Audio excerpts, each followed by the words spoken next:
von Premierminister Boris Johnson die Regierungsgeschäfte übernommen hat. Außerdem dabei Professor Chris Whitty, der medizinische Berater der britischen Regierung. Und sobald es da losgeht, sind wir hier bei NTV natürlich live dabei. Große Sorge natürlich auch um den Gesundheitszustand von Premierminister Johnson. Darüber wollen wir sprechen mit Ulrich Oppold, der für uns in London ist. Ja, Uli, was weiß man denn aktuell über den Gesundheitszustand und wird das bei diesem Briefing gleich auch möglicherweise ein Thema sein? Also davon kann man ausgehen, dass das bei diesem Briefing ganz sicher ein Thema sein wird. Darüber wird ja auch hier schon den ganzen Nachmittag auch heftig spekuliert. Fakt ist, und das hat auch ein Sprecher der Downing Street am Nachmittag bestätigt, der Gesundheitszustand von Premierminister Boris Johnson ist stabil. Das heißt also, er hat sich zumindest nicht weiter verschlechtert. So wörtlich heißt es, der Premierminister sei bei Bewusstsein, muss mit Sauerstoff versorgt werden und er sei in good spirits, also einigermaßen guter Dinge, wenn man das überhaupt sein kann, wenn man auf der Intensivstation liegt.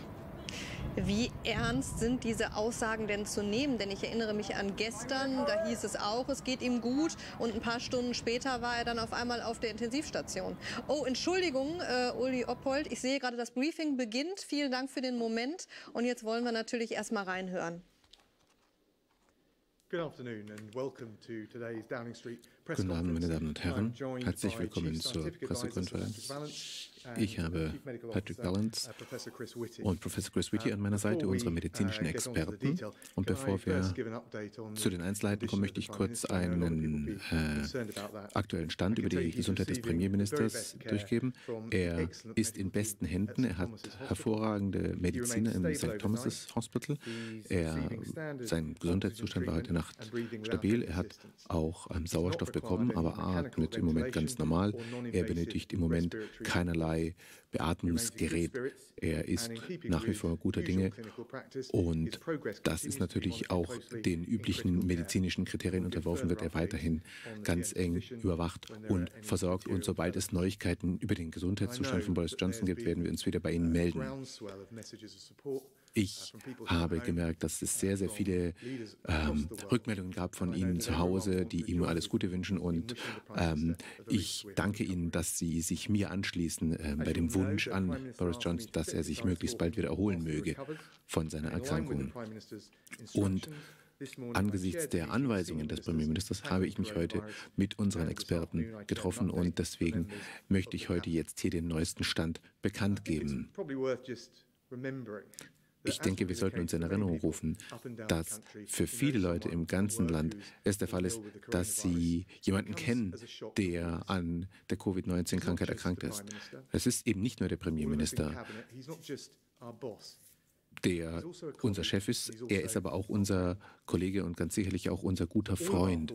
Und unsere besten Wünsche gehen an den Premierminister, an seine Frau Carrie und seine gesamte Familie. Und ich bin sicher, dass er das durchsteht, denn wenn es eins gibt, was ich über ihn weiß, dann ist er ein Kämpfer und er wird auch entsprechend bald wieder vorangehen, um den Kampf gegen das Coronavirus weiterzuführen hier im Land. Und wir wissen, was er sich von uns wünscht hier in London und was er von uns erwartet. Und nach der Kabinettssitzung heute Morgen kann ich Ihnen versichern und kann auch dem Premierminister versichern, dass sein Team nicht zögern wird und auch nicht zurückschrecken wird, alles zu tun, was im Moment nötig ist, um diesen Kampf zu gewinnen, den wir führen gegen das Coronavirus. Wir müssen ruhig bleiben, pragmatisch, sachlich agieren, um eben gemeinsam hier diesen Sieg davonzutragen. Und genau dieses gemeinsame Ziel zu verfolgen, ist auch das, was unser Kabinettstreffen heute ausgemacht hat. Wir haben dort in den verschiedenen Untergruppen über die bestimmten Strategien gesprochen, gerade was zum Beispiel auch das nationale Gesundheitssystem angeht und die Bereitstellung von Beatmungsgeräten, aber auch die Pflege der von der Krankheit Betroffenen und Hilfestellung für alle, beispielsweise diejenigen, die in der Pflege arbeiten, aber auch in anderen Bereichen des Arbeitsmarktes tätig sind, angesichts der Corona-Krise. Und wie ich schon erwähnt habe, ist unser Plan nach wie vor der, die Ausbreitung des Virus zu verlangsamen und dass wir so wenig wie möglich Intensivpatienten gleichzeitig haben, damit unser Gesundheitssystem nicht unter dieser Last zusammenbricht. Bei jedem dieser Schritte folgen wir dem wissenschaftlichen Rat, auch dem medizinischen Rat unserer Experten und sind deswegen auch davon überzeugt, dass wir die richtigen Schritte zur richtigen Zeit ergreifen. Wir vergrößern unsere Kapazitäten im NHS, im Gesundheitssystem, was die Anzahl an Betten angeht und die Anzahl an Beatmungsgeräten, damit die Menschen, die in Not sind, dort auch versorgt werden können. Und wir haben immer wiederholt, dass wir die Leute anweisen, bitte zu Hause zu bleiben, um unser Gesundheitssystem nicht zusammenbrechen zu lassen, indem wir zu viele Menschen gleichzeitig in den Krankenhäusern haben. Und angesichts unseres Test- und Überwachungsprogramms kann ich Ihnen sagen, dass wir 213.000 Menschen hierzulande auf das Coronavirus getestet wurden. Mehr als 50.000 davon wurden positiv auf das Coronavirus getestet. Und im Moment haben wir über 18.000 Menschen, die aufgrund dessen ins Krankenhaus eingeliefert wurden. 6.159 sind tragischerweise an der Corona-Krankheit schon verstorben. Und jeder dieser Tode in sich ist eine Tragödie, ist ein Drama und ist einer zu viel. Und wir stehen an ihrer Seite. Das möchten wir Ihnen ganz klar versichern.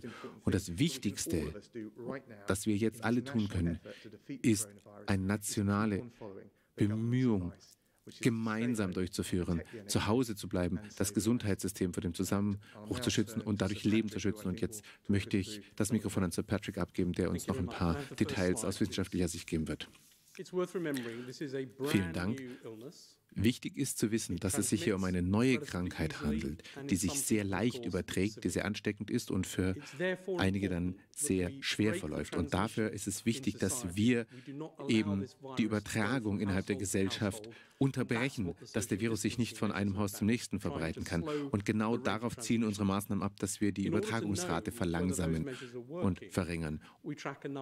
Und damit wir sehen können, ob diese Maßnahmen effektiv sind, verfolgen wir eben einige Dinge nach und überwachen einige, damit wir eben zum Beispiel sehen, dass die U-Bahnen oder auch die Eisenbahnen und die Busse lange nicht mehr so stark frequentiert sind wie normalerweise.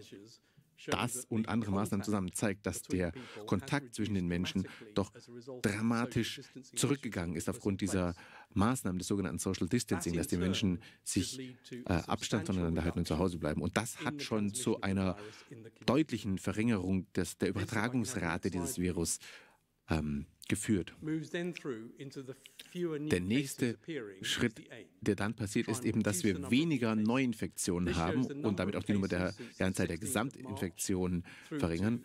Man sieht hier auf dieser Tabelle, dass vom 16. März bis jetzt ein bestimmter Anstieg stattgefunden hat, aber es gab nicht diesen unglaublich starken exponentiellen Anstieg, von dem die Rede war. Es ist ein stetiger Anstieg, aber es ist möglich, dass wir jetzt hier schon erste Veränderungen sehen, dass die Kurve etwas abflacht der Neuansteckungen, aber das wissen wir erst in einer Woche ungefähr.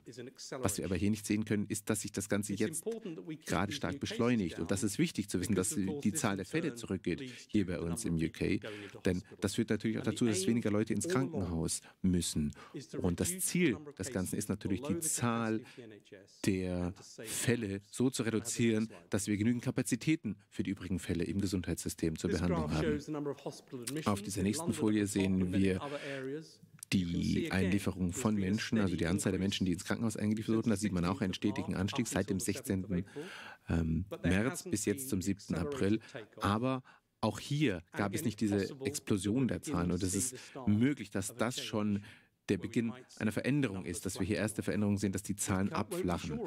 Das können wir aber zum jetzigen Zeitpunkt noch nicht sicher sagen. Das wird noch ungefähr eine Woche dauern und wir müssen das im Auge behalten. Aber es macht den Anschein, dass wir so mit unseren Maßnahmen anscheinend in die richtige Richtung gehen. Und wichtig ist daher, dass wir mit diesen Maßnahmen weitermachen, damit auch diese positive Entwicklung, so sie denn eben hier sich schon abbildet, auch weitergeführt werden kann. Und abgesehen von diesen Zahlen ist die Frage natürlich, was passiert denn auf den Intensivstationen? Und es muss uns gelingen, dass möglichst wenige Patienten gleichzeitig auf den Intensivstationen sind. Und auch hier sieht es so aus, als ob wir uns in die richtige Richtung bewegen mit unseren Maßnahmen. Aber auch da möchte ich ganz eindeutig einen großen Dank aussprechen an alle die im Gesundheitssystem arbeiten und tätig sind. Sie leisten hervorragende und ganz wichtige Arbeit. Und ein weiterer Punkt, wir führen jetzt klinische Studien durch. Wir versuchen herauszufinden, welche Behandlungen möglicherweise erfolgversprechend sind. Und bis jetzt haben wir ungefähr 1900 Patienten landesweit, die an diesen Studien teilnehmen. Und das ist auch ein wichtiger Teil unseres Kampfs gegen das Coronavirus.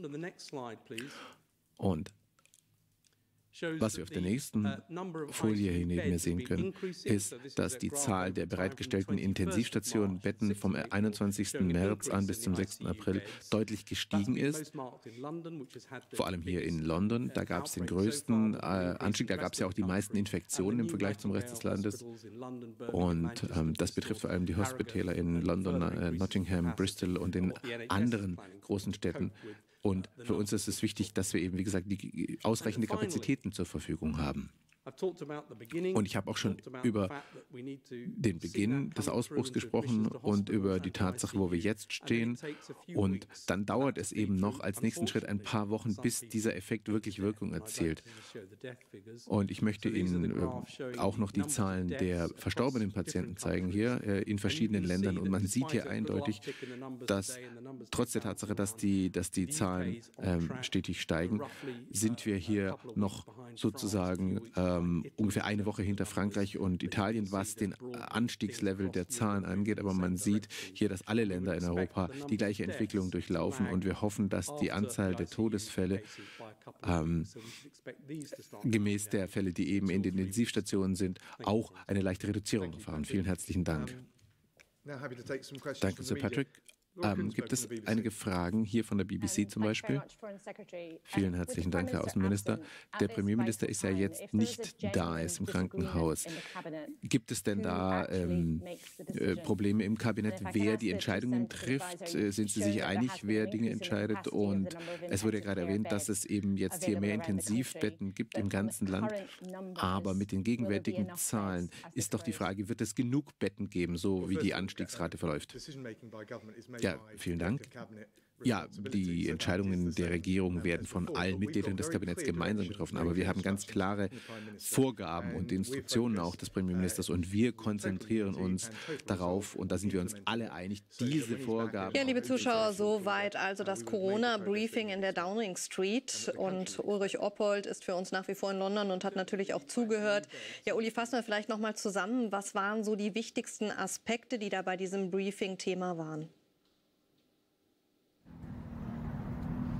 Ja, also der wichtigste Aspekt, Außenminister Dominic Raab hat bestätigt, was heute Nachmittag ja auch in der Downing Street schon geäußert wurde, dass es dem Premierminister den Umständen entsprechend nicht so viel schlechter geht als gestern und vor allem, dass sein Zustand stabil ist. Er muss mit Sauerstoff versorgt werden, das ist klar. Das bedeutet also auch, dass natürlich seine Lungenfunktion eingeschränkt ist. Er bekommt den Sauerstoff entweder durch die Nase oder eben auch mit so einer Art Haube. Da wird der Sauerstoff dann unter Druck in die Lunge gepumpt. Dann hat aber auch Außenminister Raab noch einmal an die Briten appelliert, auf jeden Fall die Ausgangsbeschränkungen einzuhalten und zu Hause zu bleiben. Denn die Zahlen, die heute hier in Großbritannien veröffentlicht wurden, die sind alles andere als gut. Die sind dramatisch, das kann man nicht anders sagen. Der höchste Anstieg jemals gemessen an Todesopfern. 854 Menschen sind in den vergangenen 24 Stunden an Covid-19 gestorben und die Zahl der Todesopfer insgesamt ist auf rund 6.200 gestiegen bei etwa 52.000 bestätigten Infektionen hier auf der Insel. Das ist eine deutlich höhere Sterberate als in Deutschland. Ulrich Oppold in London, vielen herzlichen Dank für diese Informationen.